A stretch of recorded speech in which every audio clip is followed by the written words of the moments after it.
우리에게 주시는 하나님의 생명의 말씀은 마태복음 1장 1절의 말씀입니다.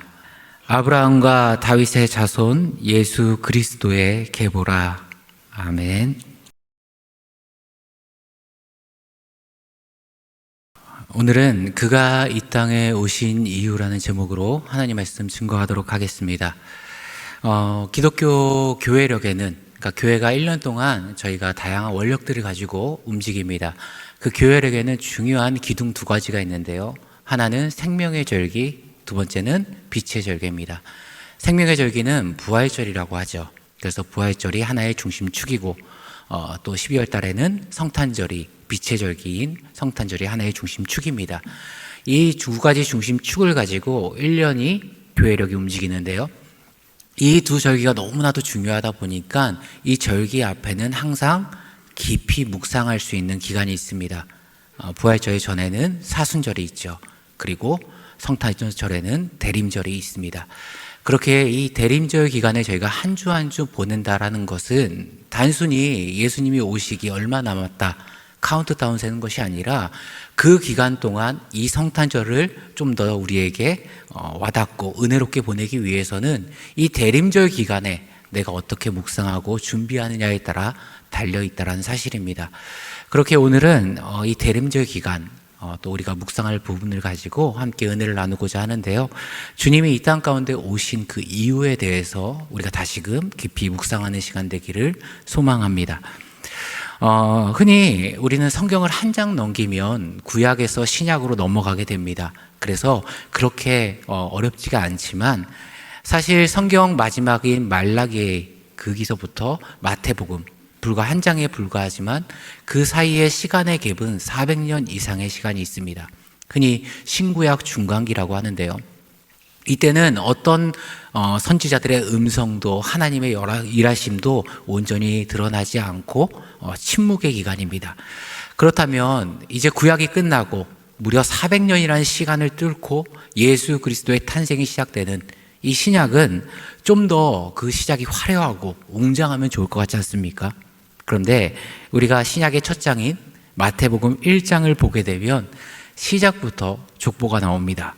누가 누구를 낳고 또 누가 누구를 낳고 생소한 이름들이 쭉 나오죠. 제일 첫 장이 화려하게 시작되면은 그 다음도 기대가 되는데 족보라는 어떻게 보면 우리에게는 굉장히 지루하고 따분하게 여길 수 있는 내용들부터 이 신약이 시작됩니다. 흔히 마태복음의 저자를 우리가 다 알듯이 예수님의 12제자 가운데 마태로 봅니다. 이 사람의 직업이 뭐였냐? 이 가버나움이라는 도시에서 이 좌판을 펴고 거기서 세금을 거두는 세리들이 있었습니다. 그 세리들의 장이었습니다. 우두머리였습니다. 이 사람의 직업이 왜 중요한가? 이 직업을 가지고도 우리가 몇 가지 유추할 수 있는 사항들이 있기 때문에 그렇습니다. 첫 번째로 그 세리 무리에서 지도자격을 했다라는 것은 상당히 학력 수준이 높았을 거다 유추할 수 있겠죠. 또 세금을 매기는 세리니까 기본적으로 계산을 잘해야 될 겁니다. 뿐만 아니라 이 계산한 내용을 장부에 꼼꼼하게 적고 정리하고 기록할 수 있는 문서 능력도 가지고 있어야 됩니다. 특별히 가버나움이라는 도시는 무역이 활발하게 이루어졌던 도시입니다. 그렇다면 수많은 상인들이 오갔겠죠. 많은 학자들은 최소 마태는 3개국어 이상의 언어를 했을 거다 추측합니다. 히브리어는 기본이고요. 거기에 아람어, 헬라어까지도 능통했을 거라 봅니다. 그러니 이런 것들을 종합해 보면 굉장히 머리가 좋은 사람일 뿐만 아니라 소위 말해 당시 사람들 사이에서는 굉장히 배운 인텔리에 속한 사람입니다. 그런 사람이 성경의 가장 첫 장을 조금 지루하고 따분할 수 있는 족보의 내용으로 시작한다. 그것은 우리의 관점에서나 그럴 수 있다라는 겁니다. 당시 사람들이 이 족보의 내용을 딱 봤을 때 그 안에는 굉장히 흥미로운 요소들이 족보에 담겨져 있습니다. 즉 다시 말해 지금 성경이 신약 전체의 머릿말과도 같은 마태복음 1장에 이 족보를 배치한 것은 그 배치에서 필요한 분명한 이유와 목적이 있었다는 겁니다. 그리고 그 이유와 목적을 이해할 때 우리가 성탄절을 기다리면서 주님께서 이 땅 가운데 왜 오셨는가를 다시금 우리가 깊이 묵상할 수 있게 됩니다. 그렇다면 이 족보를 기록한 목적이 무엇일까요? 첫 번째는 이 언약의 성취입니다. 마태복음 1장 1절을 우리가 읽었는데요. 아브라함과 다윗의 자손 예수 그리스도의 계보라. 지금 마태는 예수님의 족보를 언급하면서 구약에 있어서 굉장히 중요한 두 명의 인물을 소환합니다. 바로 아브라함과 다윗인데요. 우리가 이 족보를 제대로 이해하기 위해서는 이들이 왜 하필이면 예수님의 족보 가운데 소환됐는지를 알아야 되겠죠. 첫 번째 인물은 아브라함입니다. 창세기 13장에 보면 아브라함과 조카 롯이 그 소유가 많아집니다. 그래서 결국에는 둘이 함께 살 수 없을 만큼 그 소유가 많아지게 되겠죠. 그래서 아브라함의 목자들과 조카 롯의 목자들이 다투게 됩니다. 사실 롯에게 있어서는 아브라함은 어떤 존재냐? 자신을 키워준 아버지 같은 존재입니다. 더욱이 위계 질서가 철저한 유대 문화 가운데서는 있을 수도 없는 일을 아브라함이 먼저 하죠. 싸웠는데 그 감정의 길이 깊어지기 전에 먼저 아브라함이 다가가서 손 아래 롯에게 화해를 청합니다. 그리고 그걸로 끝이 아니라 조카 롯에게 뭐라고 이야기하냐? 너가 보기에 좋은 땅을 택해라. 그러면 내가 나머지 거를 택하겠다. 이야기합니다. 둘 다 목축업자입니다.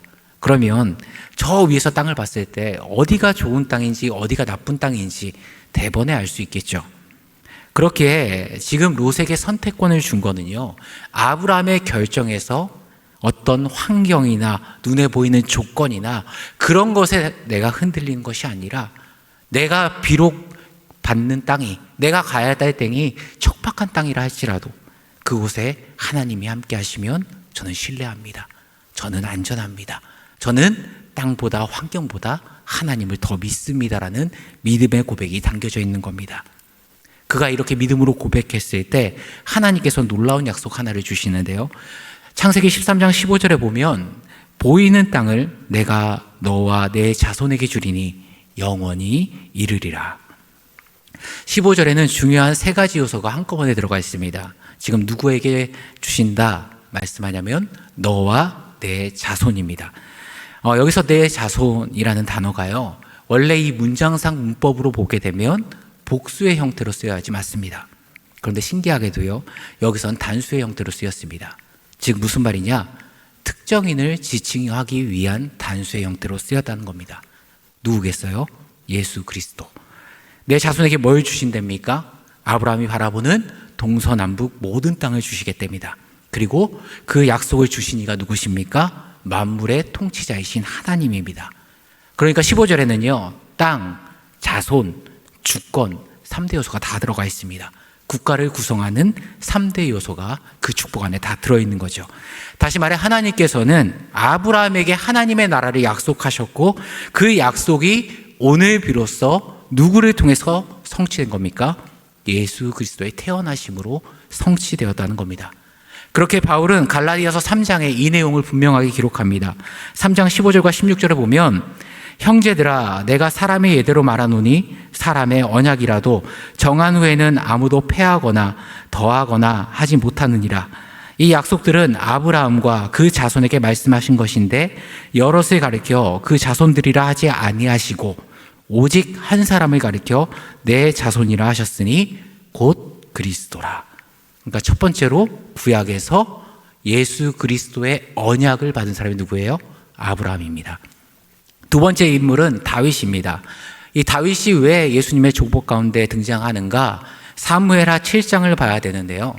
다윗이 이스라엘 모든 주변국을 통일하고 주변국을 완전히 정복함으로써 이제는 이스라엘 땅에 유례없는 번영의 시대, 평화의 시대가 도래하게 됩니다.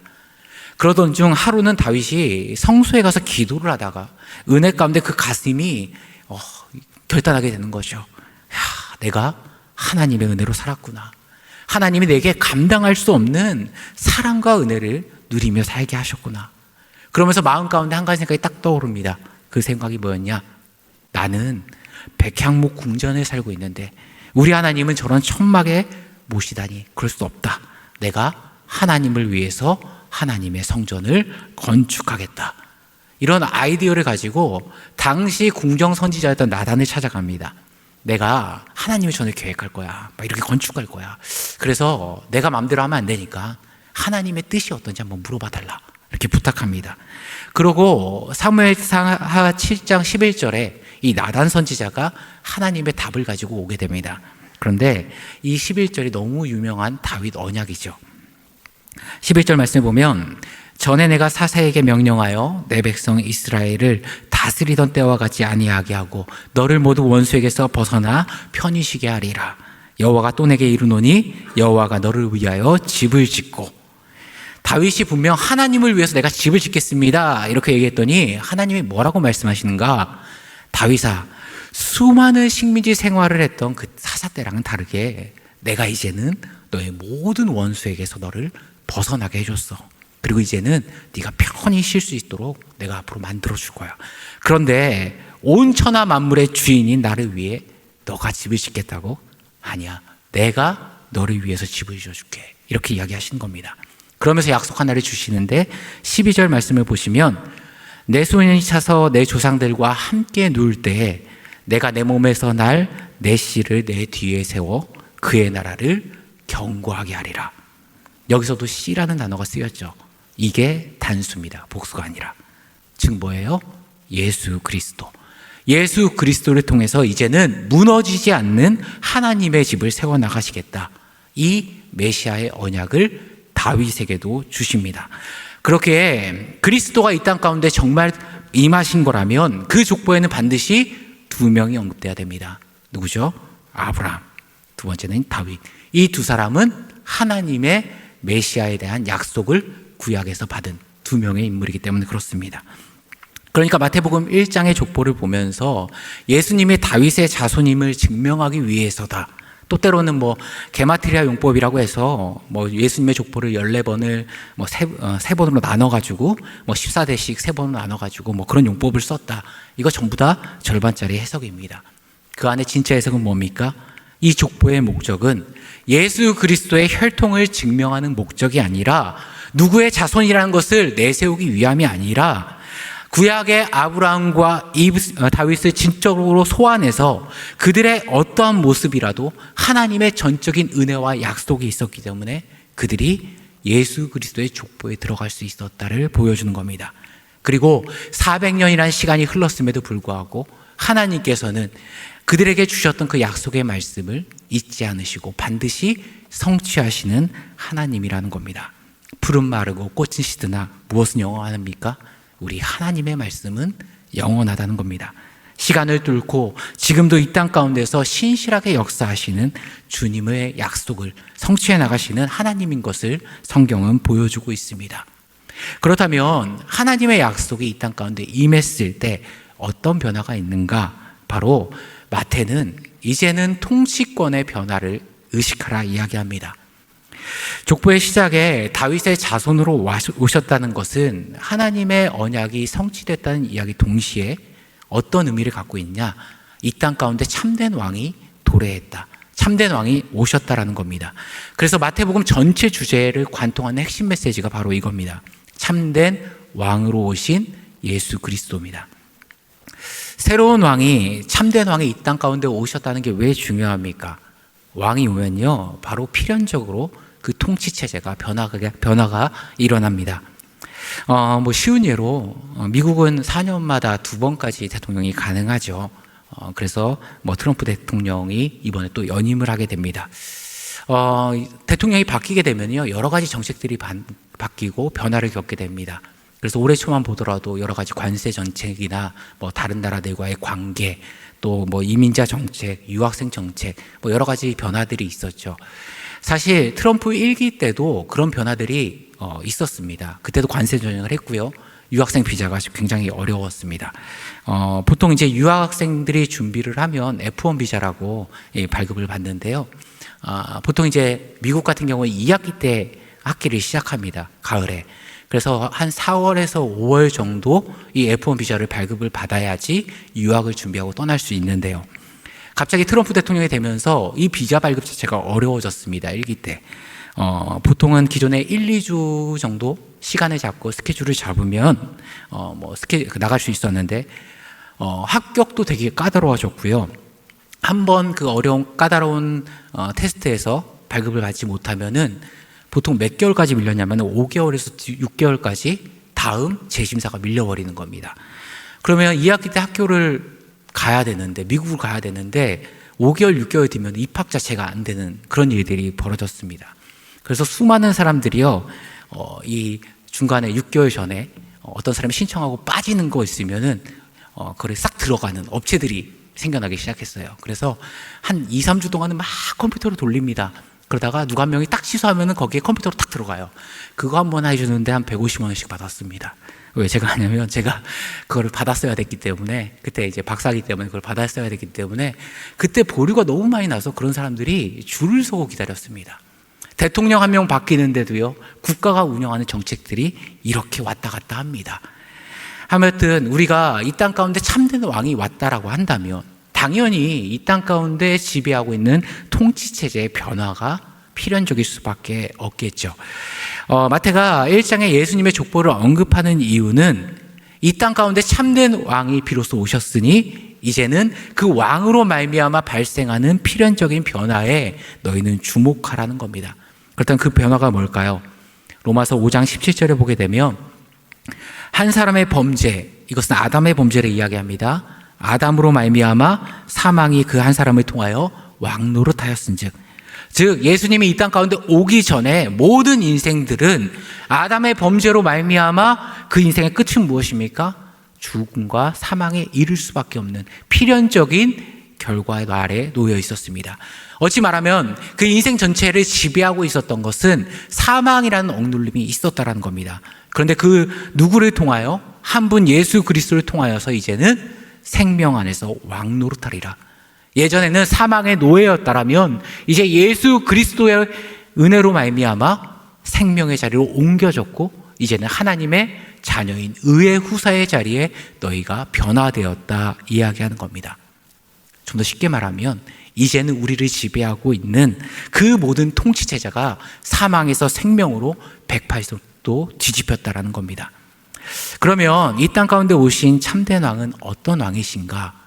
이런 변화를 가지고 오신 예수님은 어떤 왕으로 오셨는가? 바로 사랑의 왕으로 오셨다라는 겁니다. 오늘날 역사적으로 보게 되면 대체가 불가능한 인물들이 몇 명 있습니다. 중국의 화타라는 의술의 의원이 있었죠. 우리나라는 허준이라는 인물이 있습니다. 우리가 잘 알듯이 허준의 동의보감 많이 들어보셨죠.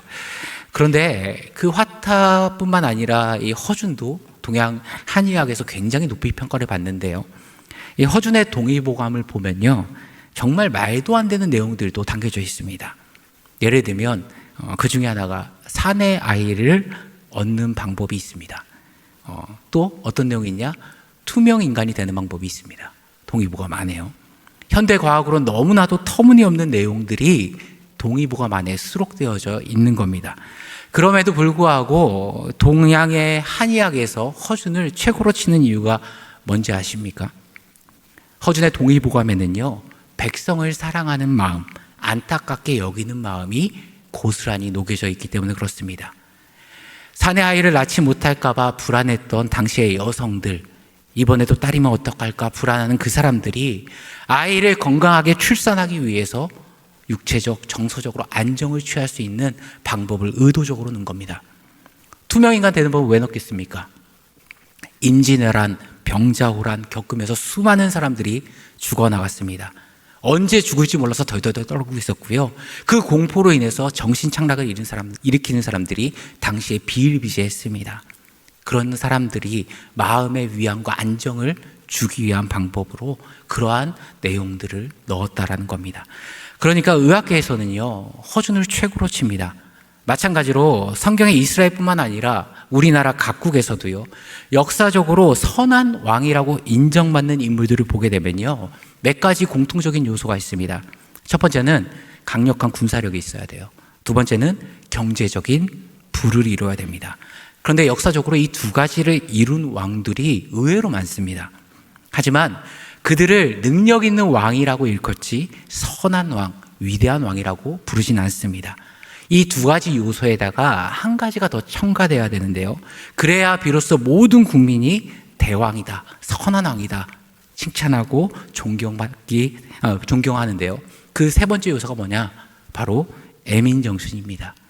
다시 말해 백성을 사랑하는 왕이어야지 가능한다는 겁니다. 이런 관점을 보게 되면 우리 예수님은 어떤 왕이십니까? 모든 이름 위에 뛰어난 능력과 권세의 왕입니다. 뿐만 아니라 그의 백성을 너무나도 사랑하셔서 지배자, 통치자로서의 왕이 아니라 그 백성에게 아낌없이 자기 힘을 내어주신 사랑의 왕, 참된 왕으로 이 땅 가운데 오셨다는 겁니다. 오늘 족보에는 하나님의 아들이 자기 목숨을 아낌없이 내어주신 그 백성들이 누군지를 잘 보여주고 있는데요. 5명의 여인의 모습을 통해서 말해주고 있습니다. 족보에 5명의 여인이 등장하죠. 유대교적 정서에 의해서 생각해 봤을 때 여인들이 족보에 기록된 것은 쉽지 않은 일입니다. 남성 우월주의가 있었거든요. 그런데 예수님의 족보를 보면은 5명의 여인의 이름이 거론됩니다. 첫 번째, 다말이란 여인, 어떤 여인입니까? 시아버지랑 잠자리를 통해서 자녀를 낳은 여인입니다. 어찌 보면 여성으로서 수치와 수모, 그것을 다 감당한 결정이었습니다. 끊임없이 그 일이 회자될 때마다 죄인처럼 고개도 들지 못하고 평생 시아버지를 통해 출산했다라는 여인의 꼬리표를 안고 살아가는 그런 여인이었습니다. 두 번째 여인, 라합이라는 기생이었습니다. 이스라엘 백성이 여리고성을 점령할 때 이 이스라엘 정탐꾼들을 숨겨준 대가로 구원을 받게 된 여인이지만 그녀의 평생은 자신의 생계를 위해 자신의 몸을 성적 도구로 팔아야 했던 아픔을 가진 여인이었습니다. 세 번째 여인은 룻이죠. 하나님의 선택받은 백성, 이스라엘 백성이 아닌 모압이라는 이방 여인입니다. 어린 나이에 미망인이 되어서 호람무니를 모시다가 타국에서 살아가다가 이 땅 가운데 와서 보아스를 만나고 회복됐지만 끊임없이 그녀를 바라봤을 때 이방 여인이라는 시선을 느껴야 했을 겁니다. 네 번째는 밧세바라는 여인입니다. 다윗의 범죄로 임신하게 되고 그 사건으로 말미암아 자신의 남편 우리아가 죽게 되는, 그래서 수많은 오해의 시선들과 남편을 죽였다라는 그 낙인이 평생 그녀에겐 아픈 칼날처럼 느껴졌을 겁니다. 그리고 마지막으로 예수님의 어머니 마리아, 사실 동정녀, 그러니까 처녀가 잉태했다는 것 자체가 굉장히 부독한 일처럼 사람들의 시선을 감당해야 되겠죠. 오늘 세상적인 관점으로 보게 되면 이 족보의 5명의 여인들 의도적으로 누락시키고 의도적으로 삭제했으면 삭제했지 거론하고 싶지 않은 사람들입니다. 사람은 누구나 자신의 족보에 아름다운 것만을 기록하고 싶어 하겠죠. 그런데 오늘 성경은 의도적으로 이 5명의 이름을 여과 없이 드러냅니다. 왜죠? 주님이 이 땅 가운데 오신 그 백성들의 모습을 이 5명의 여인의 인생이 담고 있기 때문에 그렇습니다.